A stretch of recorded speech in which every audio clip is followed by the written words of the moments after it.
Hello everyone, कैसे हैं आप लोग। आई होप कि आप सभी ठीक होंगे। इस वीडियो में Indian navy MR SSR special 2024 examination के लिए पूरे 40 क्वेश्चंस लेकर आया हूं। लाइव पेपर है, ध्यान से देखना। भाग ए यानी सेक्शन ए जो होता है, जो कि जनरल अवेयरनेस का सामान्य अध्ययन के क्वेश्चंस होते हैं, वो 40 क्वेश्चंस हम कवर करेंगे। वैसे तो 25 क्वेश्चंस पूछे जाते हैं एग्जामिनेशन में, लेकिन ये टेस्ट बहुत महत्वपूर्ण है क्योंकि इसमें जितने भी क्वेश्चंस आपको दिखेंगे वो सभी कभी ना कभी इंडियन नेवी के एग्जामिनेशन में पूछे गए हैं और ये मोस्ट रिपीटेड हैं, बार बार पूछे जाते हैं। इस टेस्ट को बहुत ध्यान से लगाना और लगाने के बाद आप लोग कमेंट बॉक्स में अपना स्कोर कमेंट करके जरूर बताना। ये भी बताना आप कहां से हो और आप एमआर की तैयारी कर रहे हो या फिर एसएसआर एग्जामिनेशन की तैयारी कर रहे हो। मैंने जो टारगेट रखा है इस सेट के लिए 28 प्लस का रखा है। 40 में से 28 प्लस अगर आप कर लेते हो तो बहुत ही अच्छी बात होगी, लेकिन उससे कम भी आपका स्कोर रहता है तो आप प्रैक्टिस के थ्रू और ज्यादा इंप्रूव कर सकते हो। वीडियो को स्टार्ट करने से पहले यही बोलूंगा कि अगर आप चैनल पर नए हो और इंडियन नेवी की बेस्ट तरीके से प्रिपरेशन करना चाहते हो तो चैनल को सब्सक्राइब करके बेल आइकन दबाकर ऑल कर लेना।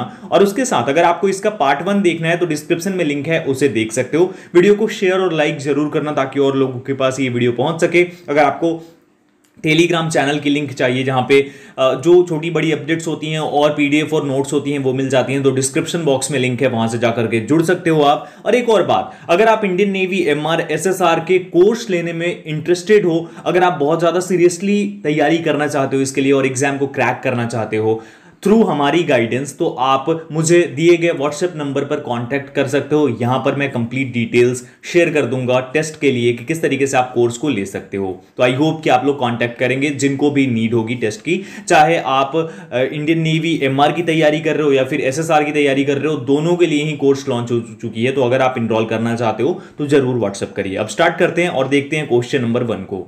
चलिए, क्वेश्चन नंबर 1, भारत का प्रथम तेल शोधन संयंत्र कहां पर स्थित है? Where is India's first oil refining plant located?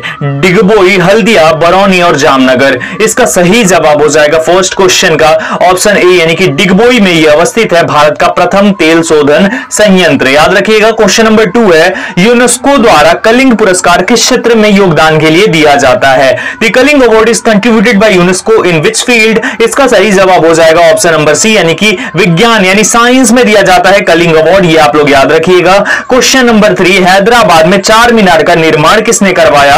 Who built the four towers in Hyderabad? इसका सही जवाब हो जाएगा ऑप्शन बी, यानी कुली कुतुब शाह ने जो है निर्माण करवाया था किसका? चार मीनार का। कहां पर? हैदराबाद में। याद रखिएगा, काफी इंपॉर्टेंट है ये। नेक्स्ट क्वेश्चन आपकी स्क्रीन पर, क्वेश्चन नंबर 4, कांग्रेस द्वारा पूर्ण स्वाधीनता का प्रस्ताव कब और कहां पारित किया गया था? When and where was the resolution of complete independence passed by the Congress? 1907 में जो कि सूरत अधिवेशन हुआ था, 1908 में मद्रास अधिवेशन, 1929 में लाहौर अधिवेशन और 1916 में लखनऊ अधिवेशन। इसका सही जवाब हो जाएगा ऑप्शन नंबर सी, यानी कि 1929 के अंदर लाहौर अधिवेशन जो था, इसमें ही जिसकी अध्यक्षता जवाहरलाल नेहरू ने की थी, इसी में कांग्रेस ने पूर्ण स्वाधीनता यानी कि कंप्लीट इंडिपेंडेंस का जो है प्रस्ताव रखा था, प्रस्ताव पारित किया था। क्वेश्चन नंबर 5, श्वेत क्रांति का संबंध किससे है? The white revolution is related to दूध, अंडा, सफेद मछली और सफेद बाघ। इसका सही जवाब दूध हो जाएगा। 1970 के दशक में जो है ये श्वेत क्रांति भारत में आई। इसके जन्मदाता के रूप में वर्गीज कुरियन को जाना जाता है, श्वेत क्रांति के जन्मदाता के रूप में। और उसके साथ में आप लोग ये भी ध्यान रखिएगा कि श्वेत क्रांति आने का एक महत्वपूर्ण जो रिजल्ट सामने आया वो ये कि भारत वर्ल्ड में नंबर 1 एक्सपोर्टर है मिल्क का, यानी प्रोडक्शन जो करता है भारत सबसे ज्यादा करता है मिल्क का, ये आप लोग याद रखिएगा। और भारत में सबसे ज्यादा जो दूध उत्पादित करने वाला राज्य है वो है राजस्थान। पहले उत्तर प्रदेश था, लेकिन अभी राजस्थान ने उत्तर प्रदेश को टेक ओवर कर लिया है, याद रखिएगा। बहुत इंपॉर्टेंट क्वेश्चन है। अगला सवाल, क्वेश्चन नंबर 6, भारत का सबसे पुराना चालू रेल इंजन कौन सा है? Which is the oldest operational rail engine in India? दुग्ध मेखला, फेरी क्वीन और चितरंजन, इनमें से कोई नहीं। इसका सही जवाब जवाब हो जाएगा ऑप्शन नंबर बी, यानी कि फेरी क्वीन जो है ये सबसे पुराना चालू रेल इंजन है भारत का। अगला सवाल आपकी स्क्रीन पर है, क्वेश्चन नंबर 7। माइकल जैक्सन किस क्षेत्र में एक प्रतिष्ठित व्यक्ति हैं? Michael Jackson is an iconic figure in which field? अभिनय, खेल, पॉप संगीत और पत्रकारिता। इसका सही जवाब ऑप्शन सी हो जाएगा, यानी पॉप संगीत में जो है ये माइकल जैक्सन का बहुत बड़ा नाम है। अगला सवाल क्वेश्चन नंबर 8। भारत में भाषा के आधार पर बनने वाला पहला राज्य कौन सा है? Which is the first state in India to become on the basis of language? इसका सही जवाब ऑप्शन ए हो जाएगा आंध्र प्रदेश जो है ये भाषा के आधार पर बनने वाला भारत का प्रथम राज्य है, याद रखिएगा। Question number 9।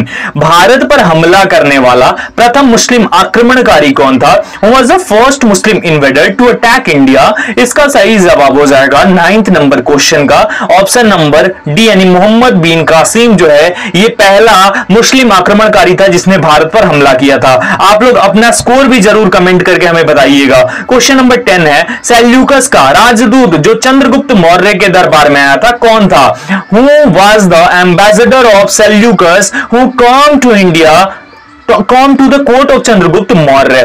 Megasthenes, Fahien, Alberuni और मार्को पोलो। इसका सही जवाब हो जाएगा क्वेश्चन नंबर 10 का ऑप्शन ए, यानी कि मैगस्थनीज जो था ये एक सेल्यूकस का राजदूत था जो चंद्रगुप्त मौर्य के दरबार में आया था। इसने इंडिका नामक पुस्तक की भी रचना की, ये भी आप लोग याद रखिएगा। अगला सवाल आपकी स्क्रीन पर question number 11।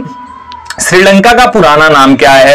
What is the old name of Sri Lanka? फारस, मेसोपोटामिया, सिलोन और अंगोरा। इसका सही जवाब ऑप्शन सी हो जाएगा, सिलोन के नाम से श्रीलंका को जाना जाता था, तो श्रीलंका का ये पुराना नाम है क्या? सिलोन। अगला सवाल आपकी स्क्रीन पर क्वेश्चन नंबर 12।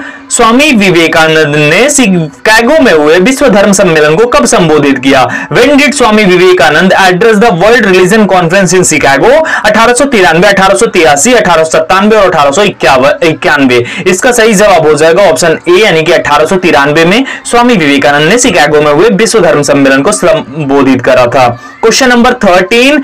जालियांवाला बाग हत्याकांड कब हुआ? When did the Jallianwala Bagh massacre take place? इसका सही जवाब 13 नंबर का सही जवाब हो जाएगा ऑप्शन नंबर डी, यानी कि 13 अप्रैल 1919 को जालियांवाला बाग हत्याकांड हुआ था।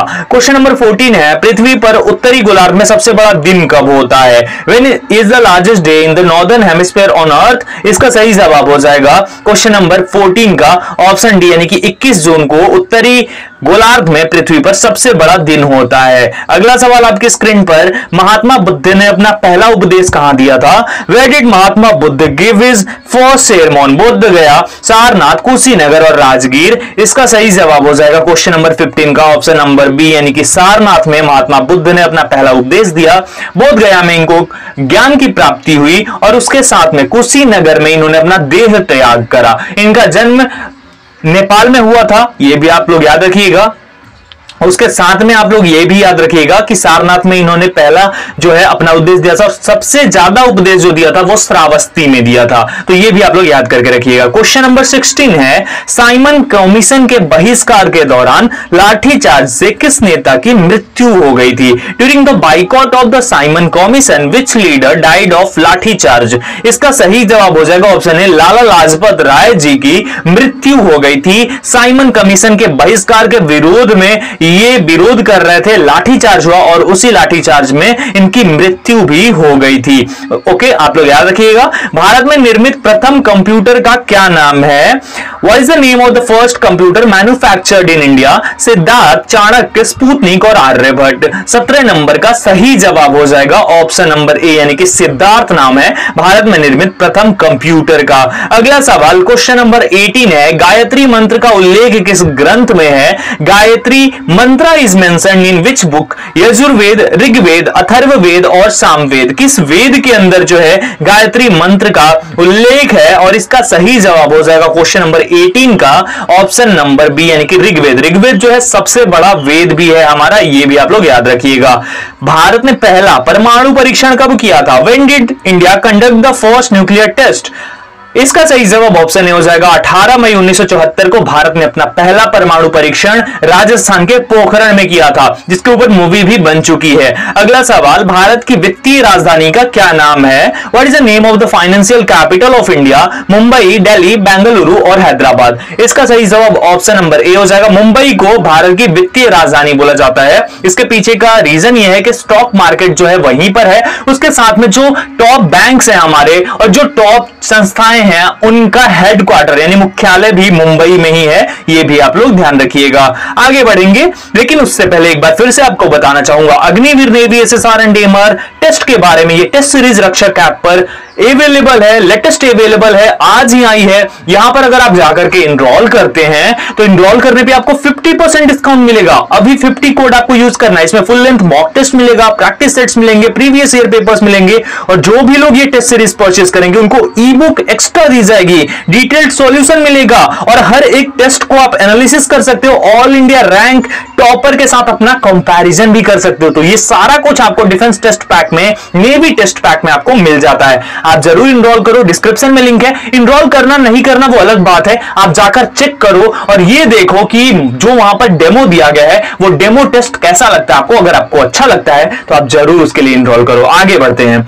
वास्को डी गामा भारत किस वर्ष आया? In which year did Vasco da Gama come to India? 1498, 1470, 1445 और 1450। इसका सही जवाब ऑप्शन नंबर ए हो जाएगा। 1498 में वास्को डी गामा भारत आया था। तंबाकू का पौधा भी पुर्तगालियों द्वारा ही लगाया गया था, लाया गया था हमारे देश में। क्वेश्चन नंबर 22, किस व्यक्ति ने गांधी जी के नमक सत्याग्रह की तुलना नेपोलियन की एल्वा से पेरिस यात्रा से की? Who compared Gandhi's salt Satyagraha to Napoleon's visit to Elba from Paris? इसका सही जवाब हो जाएगा ऑप्शन नंबर बी, यानी कि सुभाष चंद्र बोस जी ने ये बोला था कि गांधी जी का जो नमक सत्याग्रह है वो उसी तरीके का जैसा कि नेपोलियन की एल्बा से पेरिस की यात्रा थी। क्वेश्चन नंबर 23 है, रिजर्व बैंक ऑफ इंडिया का मुख्यालय कहां है? Where is the headquarters of Reserve Bank of India? तो जैसा कि मैंने बोला जो भी इंपॉर्टेंट चीज है उनका मुख्यालय मुंबई में है, तो इसका भी मुख्यालय मुंबई में है। ऑप्शन डी इसका बिल्कुल सही जवाब हो जाएगा। रिजर्व बैंक ऑफ इंडिया की स्थापना हुई थी 1 अप्रैल 1935 को, ये आप लोग याद रखिएगा। और रिजर्व बैंक ऑफ इंडिया के प्रथम जो गवर्नर थे वो ऑसबॉर्न स्मिथ को बनाया गया था, जो कि एक ब्रिटिशर था। और पहले इंडियन गवर्नर जो थे उनका नाम सीडी देशमुख था, ये भी आप लोग याद रखिएगा। इसका राष्ट्रीयकरण किया गया था 1 जनवरी 1949 को ये किया गया था, ये भी आप लोग याद करके रख लीजिएगा। अगला सवाल 24, किसे सीमांत गांधी कहा जाता है? Who is called frontier Gandhi? Khan Abdul Ghaffar Khan, Subhash Chandra Bose, CF Andrews और चित्तरंजन दास। 24 नंबर क्वेश्चन का सही जवाब हो जाएगा ऑप्शन ए। खान अब्दुल गफ्फार खान को जो है सीमांत गांधी के नाम से भी जाना जाता है, फ्रंटियर गांधी के नाम से। इन्होंने काफी अहम भूमिका निभाई थी भारत के स्वतंत्रता आंदोलन के अंदर।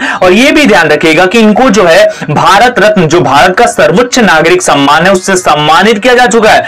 2 विदेशी मात्र हैं जिनको कि इस सम्मान से सम्मानित किया गया। एक है सीमांत गांधी यानी कि खान अब्दुल गफ्फार खान, जिनको सबसे पहले 1990 में दिया गया, और एक है नेल्सन मंडेला, साउथ अफ्रीका के ये राष्ट्रपति रह चुके हैं। जिस तरीके से हमारे यहां महात्मा गांधी जी को माना जाता है उस तरीके से वहां पर उनको माना जाता है, ये भी आप लोग ध्यान रखिएगा। इनको भी मिला था 1992 में। अगला सवाल, विश्व का सबसे बड़ा द्वीप कौन सा है? Which is the largest island in the world? इसका सही जवाब हो जाएगा क्वेश्चन नंबर 25 का ऑप्शन बी, यानी ग्रीनलैंड जो है सबसे बड़ा द्वीप है विश्व का। अगला सवाल, मधुमलाई राष्ट्रीय उद्यान कहां स्थित है? Where is the Mudumalai national park located in? Karnataka, Kerala, Andhra Pradesh और तमिलनाडु। 26 नंबर का सही जवाब हो जाएगा ऑप्शन डी, यानी तमिलनाडु में जो है मधुमलाई राष्ट्रीय उद्यान अवस्थित है। अगला सवाल क्वेश्चन नंबर 27, ओलंपिक खेलों में व्यक्तिगत स्वर्ण पदक जीतने वाले पहले भारतीय कौन थे? Who was the first Indian to win individual gold medal at the Olympic Games? इसका सही जवाब हो जाएगा अभिनव बिंद्रा ने सबसे पहले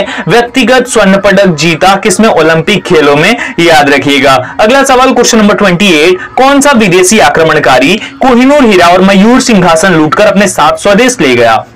Which foreign invader looted the Kohinoor diamond and Mayur throne and took it home with him, इसका सही जवाब 28 नंबर का सही जवाब हो जाएगा ऑप्शन बी, यानी कि नादिर शाह ऐसा करके ले गया था। अगला सवाल, भारत में सबसे पुरानी पर्वत श्रृंखला कौन सी है? Which is the oldest mountain range in India, इसका सही जवाब हो जाएगा क्वेश्चन नंबर 29 का ऑप्शन ए, यानी कि अरावली की जो पहाड़ियां हैं, अरावली की पर्वत श्रृंखला सबसे पुरानी है भारत के अंदर, और हिमालयन रेंज जो है वो मॉडर्न है, सबसे ज्यादा नई है। निम्नलिखित में से इंडोनेशिया की राजधानी कौन सी है? Which is the which of the following is the capital of Indonesia? Nusantara, Jakarta, Beirut और मस्कट। यहां पर ज्यादातर लोग जकार्ता की तरफ जाएंगे, लेकिन आप लोगों को एक सच्चाई बता देता हूं कि जकार्ता जो है अब नहीं रहा इंडोनेशिया का कैपिटल, अब इसे नुसंतारा नाम दे दिया गया, मतलब दूसरा कैपिटल बन गया है नुसंतारा, और अब आप लोग यही याद रखेंगे।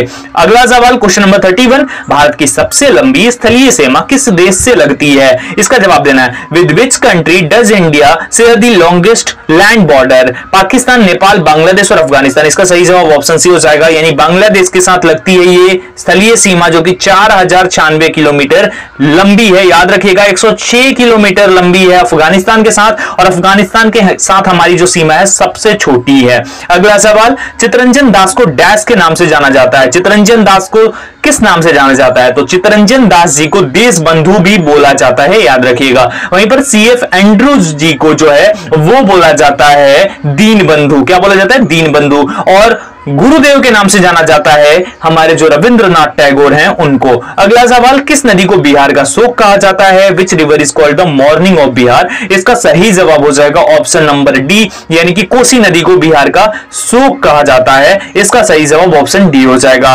अगला सवाल आपकी स्क्रीन पर, कोणार्क का सूर्य मंदिर किस प्रदेश में स्थित है? In which state is the sun temple of Konark located? 34 का सही जवाब हो जाएगा ऑप्शन बी, यानी कि ओडिशा में कोणार्क का सूर्य मंदिर है, जिसे ब्लैक पैगोडा के नाम से भी जाना जाता है। ये आप लोग याद रखिएगा, किस नाम से? ब्लैक पैगोडा के नाम से जाना जाता है। अगला सवाल, लोकसभा सदस्यों के कार्यकाल की अवधि कितनी होती है? What is the term of the Lok Sabha members? इसका सही जवाब ऑप्शन ए हो जाएगा। 5 वर्ष होती है लोकसभा के सदस्यों के कार्यकाल की जो अवधि होती है, और 6 साल होती है राज्यसभा के सदस्यों की कार्यकाल की अवधि। अगला सवाल, अप्रैल 2023 में गृह मंत्री अमित शाह ने निम्नलिखित में से किस राज्य में वाइब्रेंट विलेज प्रोग्राम लॉन्च किया? In April 2023 home minister Amit Shah launch the vibrant village program in which of the following states? इसका सही जवाब ऑप्शन बी हो जाएगा। अरुणाचल प्रदेश में यह प्रोग्राम लॉन्च किया गया अप्रैल 2023 के अंदर, याद रखिएगा। क्वेश्चन नंबर 36 का ऑप्शन बी सही हो जाएगा। इसरो की नई वाणिज्यिक शाखा का नाम क्या है? What is the name of the new commercial arm of ISRO?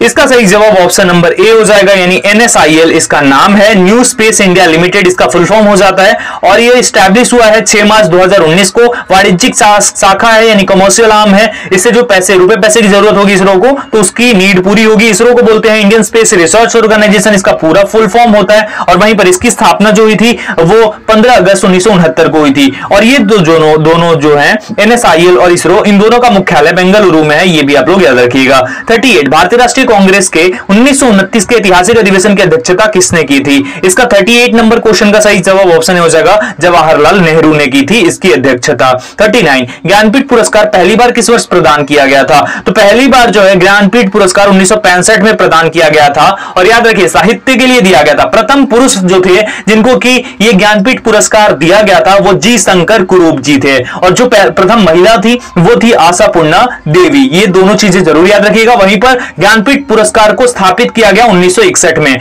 दिया गया 1965 में, लेकिन स्थापित 1961 में ही हो चुका था। बात करें भारतीय सिविल सेवा में शामिल होने वाले पहले भारतीय कौन थे? Who was the first Indian to join the Indian civil services? तो इसका सही जवाब ऑप्शन डी हो जाएगा, सत्येंद्र नाथ टैगोर। रविंद्रनाथ टैगोर के भाई थे, और ये पहले ऐसे व्यक्ति थे जो भारतीय सिविल सेवा में शामिल हुए थे। यहां पर एक और बात जो मुझे बतानी थी आप लोगों को कि ज्ञानपीठ अवार्ड जो है साहित्य के लिए, लिटरेचर के लिए दिया जाता है, ठीक है, याद रखिएगा। तो ये आज के 40 क्वेश्चंस थे। इस तरीके से लगातार ये सीरीज चलती रहेगी। उसके साथ अगर आपको ये वीडियो पसंद आई है तो वीडियो को लाइक करना, शेयर करना, और चैनल पर नए हो तो सब्सक्राइब जरूर कर लेना। कोर्स से रिलेटेड इंफॉर्मेशन चाहिए, डिटेल्स चाहिए तो व्हाट्सएप नंबर पर कांटेक्ट करो, मैसेज करो, मैं सारा कुछ आपके सामने एक्सप्लेन कर दूंगा। टेलीग्राम पर ज्वाइन जरूर कर लेना, लिंक डिस्क्रिप्शन बॉक्स में है। Thank you so much everyone.